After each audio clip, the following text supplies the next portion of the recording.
వీళ్ళకి అది ఇక్కడ సమస్యల్లా చెయ్యాలి అనేటటువంటి చిత్తశుద్ధి ఉండాలి. అసలు ప్రభుత్వాలు చేయాల్సింది అదే పని కదా. ఇప్పుడు ఏమైపోయినాయి అంటే మా ఈ కాంట్రాక్ట్ చేస్తే ఎంత వస్తుంది, వీడికి ఈ ఫైల్ ఓకే చేస్తే ఎంత వస్తుంది, లేదా దానివల్ల నాకు పేరు వస్తుందా లేదా. ఇందులో పేరు రాదండి. ఇన్ని కోట్ల మంది బాగుపడితే, ఇన్ని లక్షల మంది బాగుపడితే నేనేం చెప్తాంటే నీ పేరు పెట్టుకో.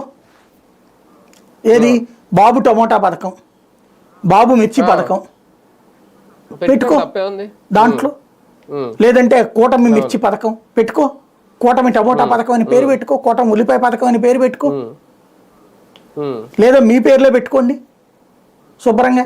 అచ్చన్న టమోటా అన్న పెట్టండి, నష్టమే ఉంది.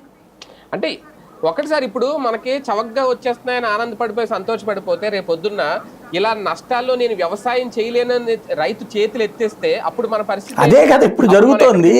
ఇవాళకి రైతు కూలీలు జంప్ ఎందుకు, వాళ్ళ కూలీ రావట్లేదని ఇతర వాళ్ళకి వెళ్ళిపోయారు పట్టణాలకు 300 మంది. ఇప్పుడు ఉన్నటువంటి వాళ్ళలో రైతులు 100కి 70 మంది వాళ్ళ బిడ్డలను తీసుకెళ్ళిపోయి ఇతర రాష్ట్రాలు హెడ్ క్వార్టర్సు ఇతర దేశాలు పంపించేసి వీళ్ళు వెళ్ళి వృద్ధాశ్రమాలు లేకపోతే కనుక అసలు వ్యవసాయం మానేసి కౌలుకి ఇచ్చుకుని బతుకుతున్నారు.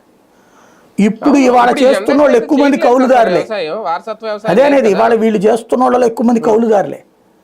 వాళ్ళు అప్పు తెచ్చి చేస్తున్నారు. ఎందుకంటే డైరెక్ట్ రైతుకి అయితే లోన్ వస్తుంది, కౌలు రైతుకి లోన్ కూడా రావు.